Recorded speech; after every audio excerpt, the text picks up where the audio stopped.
त्र्यम्बकं यजामहे सुगन्धिं पुष्टिवर्धनम् उर्वारुकमिव बन्धनान् मृत्योर्मुक्षीयमामृतात् यो रुद्रो अग्नौ यो अप्सुज ओषधीषु यो रुद्रो विश्वा भुवना विवेश तस्मै रुद्राय नमो अस्तु तमुष्टु हि यस्विषुः सुधन्वाजो विश्वस्य क्षयति भेषजस्य यक्ष्वामहे मनसा च रुद्रन्नमोभिर्देवमसुरन्दुवस्य अयं मे हस्तो भगवानयं मे भगवत्तरः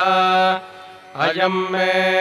विश्वभेषजोऽयं शिवाभिमर्शनः